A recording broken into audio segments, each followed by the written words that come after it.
Hey there, Mr. Phillips. Good man, how are you doing? I'm doing good. I'm doing good. What are you in here for today? I've just been struggling lately with my mental health just because yeah, it feels like I'm in a spot in my life where um things aren't really going my way, man. I'm not really too sure what to do. I feel like I keep hitting dead ends. Um yeah, man, I feel a little lost. I get my parents have been telling me to to sign up for counseling for a while, and I always thought it was for like the weak minded, but here I am, 27 years old, you know, I have an ex wife now and in counseling. So So what I'm hearing is that you've had a long struggle with your mental health, and you've been advised that you should see a counselor for some time now, and you've kind of finally hit the point to where you feel like it might be um, one of your last options, even though you're not fully believing in what it could do for you. Is that fair to say? yeah, I'd say so. I think that I have had a little bit of struggle. I wouldn't say for a long time, but definitely recently. I had gotten married. Um, like I said, I'm 27 now. I got married when I was 25, and just for like the last 2 years, we tried to have kids and we couldn't, and I felt like I should take the blame for that. So I just put a lot of pressure on myself, and I ended up stressing myself out even more. And yeah, man, it's just I think the divorce is really what got me kind of pushed over the edge, and not being able to have kids, and just yeah, I mean the doctor hasn't said that like I'm sterile or anything, but it's just been a real struggle because I know that's what she wants more than anything, and that's what I can't give her. You know. What part about the inability to make a baby so far with your ex-wife do you believe is your fault? Um, just mostly because like she went to the doctor and got checked up and all that, and it wasn't her, and so it just leads me to believe it's my fault. I mean, the doctor said I was fine, but I still take responsibility for it. And just putting myself through that like mental warfare every day has really just pushed me over the edge, especially when she left, because now it's like I have like nothing. She was everything. So, yeah. Do you think there may be other ways to um, conceive a child without the natural first way? Like, yeah, I mean, there's like adoption and all that, but like, it's a lot of money, man. It's like $50,000 or something like that. So it's like not really in two teachers' salaries. Hmm. I mean, I love what I do. Don't get me wrong, but it's like just a teacher, and like I don't make that much money, and it's just one of those things, man. I don't know. Just trust me. Like if it was on if it was on the table, I feel like we would have done it. How long were you and your ex trying? But like I said, like 2 years we were trying to conceive naturally for 2 years, and then probably about a month before she finally made the decision to leave. We had tried to fill out applications for adoption, and then one, we saw the price, and two, um, they put us on this waiting list that ended up being denied anyway. So like I don't know why we got denied or what. I know there's a lot of people out there trying to get like adopt a baby and stuff like that, but like I don't know. I felt like we were very fit, and everything was good other than the added stress from trying to have a child. So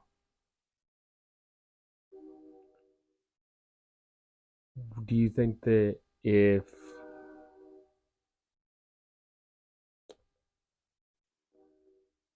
what do you if you think that your marriage is truly done, what would you think is your next steps? I don't know, man. It's like it's kind of hard to even really fathom that right now. Hmm. Just because I said like she was my everything really at the end of the day. Like, you know, I'm not really comfortable yet with like getting back out there. Um, and I don't think I'm like mentally stable enough to get back out there yet. I don't know. Like I said, it's just been really hard because like I'm just a middle school teacher that teaches at the same school my ex-wife does. It's like there's it's really hard not to like to try to like avoid her classroom every day, especially when you get in that like routine of just going there and getting your wife and leaving or going to lunch or whatever. It's just really hard, and it hasn't helped that, like I said, we work at the same spot. So it's like, man, it's not even like I can do anything that I love anymore. Because it was like that was the beauty of teaching at the same school. Is like I love my job and I love teaching, and I also love my wife, and I get to be around my wife all day. And now it's like, well, I don't have a wife anymore, so I don't even know. I haven't even thought of the next steps. To be honest, I don't even know how I would like build a foundation for next steps. Was your wife the only aspect of your job that you enjoyed? No, like I said, man, I love teaching. I love teaching the kids, and I love being around the kids and in that environment with them because it's like I said, I love it. I love it. I love it. And then like it was just like a bonus to have my wife there. I guess ex-wife. I gotta get used to saying that. What were the other aspects of your job that you enjoyed? Um, there was quite a few. Um, building community was one of them. I felt like the um, the teaching staff and the school in general was just a really good community to be around, and it was like really fun to be around. But like, man, I just really enjoyed teaching kids. I mean, I love allowing their creativity to kind of blossom and sprout, and I love like just everything about teaching kids. Like I love it. I absolutely love it. Like it's one of those things to me that it's like they always used to say find something that you love, because you'll never work a day in your life. That was that until me and my wife split up, ex-wife. So you still did enjoy aspects of working in, or a large amount of working in your school, outside of being married to your wife? Yeah, I enjoyed it. I mean that. I mean it. Like I said, it was just a bonus. Um, being able to work with my wife. I mean, we had met in college or whatever, and it just worked out that we had both got the same, you know, the same place hired us. It just worked that way. Um, which you're like really lucky. I was really lucky. I felt lucky. I felt lucky until now. I felt really lucky because I don't think a lot of people can say they get to work next to their wife all day. And when you feel as strongly as I do about her, you'd understand like it was the best. It was the absolute best, and now it's like, man, I don't know. Like I said, every time I see your classroom, I can't even like think the same anymore without just like having every good memory come back and then just leave. Like I just feel like I'm filled with a whole lot of nothing right now, which I've never felt that way before in my life. It's always been, I've always been like a spark plug until now, and then now it's like spark's gone. Even the students notice, even the kids notice, and that's, I think, the saddest part, because that's one of the biggest things I want to do is influence our youth, and now I just feel like I'm influencing them with just, I wouldn't say negativity, but just sadness. So I mean, If you so you said you consider your you being able to work with your ex-wife a bonus at the time, a yeah, bonus to an already fairly good job, fairly good life, I would say.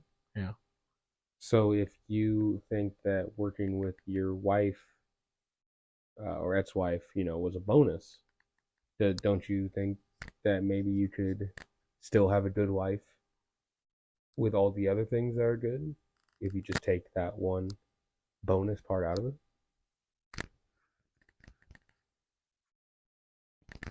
yeah, yeah.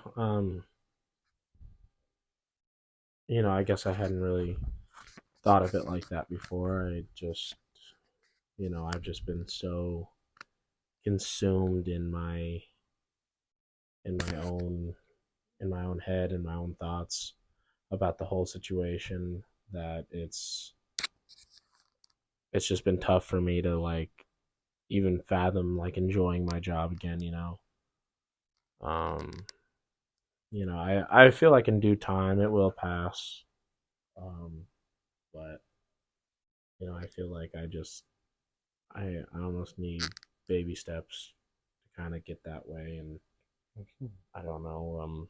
I don't know how to really get started on those baby steps quite yet. Well, like you said, it's baby steps. You never want to rush yourself into any sort of healing. Any rushed healing will never last. The first step to any healing is always understanding what exactly do you feel at that moment. So if you look at this paper, I want you to tell me what emotion you feel on that moment. Can I pick multiple, or is it just like a one thing? Whatever you like. You want me to pick the inside or the outside? Whatever you like. How are you feeling at this moment? At this very moment, or like when like the About separation everything. happened? Okay. How do you feel when you talk about these problems in this room, Mm. Definitely like the big one, obviously, like sad right? Mm-hmm. and loss. And then, kind of if we break off into it like the wheel does, like, I definitely have had a lot of depression right now, hopelessness, um, and probably heartbroken would be the main ones right now. Mm-hmm. Just based off of how I'm feeling right now. But yeah, yeah, those would probably be a depressed, sad, heartbroken, Okay. hopeless. So Now, what do you think are good baby steps to recover from those emotions? uh,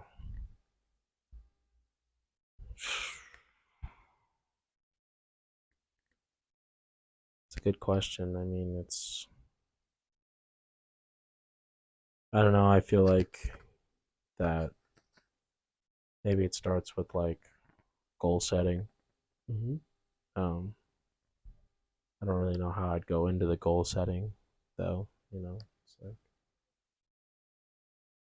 Well, what are things that you would like to do, would like to get done within the next, let's say, 6 months? um, I I'd really, I guess, just like to be. I'd like to have that spark back again in my job. I think, I'm missing that spark, and I think the kids are starting to miss the spark too. So Okay. I want to work towards doing that again for sure. Now, what's a way that you could possibly monitor that and grade your spark in the classroom? Mm, I feel like just being myself in general. I feel like I haven't been myself in a while. Mm-hmm. So I think that would probably be a good place to start is being myself again at the same time. So it's like, yeah. There's something that you feel like you do when you are being yourself, when you do have that spark? Is there something that you tend to do more often than when you don't? Um, when explaining lessons and stuff, I used to like jump up on the table and like really get into it and make the kids laugh and entertain them. So I feel like maybe I could input that strategy again, and I guess try to be more interactive, Mm-hmm. like I used to be. Maybe you could, at the start of next semester, begin tracking how many times you jump onto the desk, and and and maybe you can track it and set a goal, a number for yourself of how many times you expect yourself to do it, and you can see how that number looks by the end of the semester. Yeah, yeah, I could do that. Yeah. Well, I think in some we talked about a lot of good stuff today, but in summary, I just want to make sure that we leave here on the same page. Mm-hmm. So basically, you just got recently divorced because of the inability for you and your wife to have a kid together, and it's been really tough on you and your mental health because you feel like you're not having the same energy and the same love for your teaching that you have been. But we discovered that there are certain most of the aspects of your job you still enjoy without being married to your ex-wife, and there are a lot of other things you can do to bring yourself back to having that spark and that excitement and love you have for your job. Does that sound about right? Yeah. Awesome. I'm glad we got to do some good work today. Yeah, thank you. This was helpful. Thank you.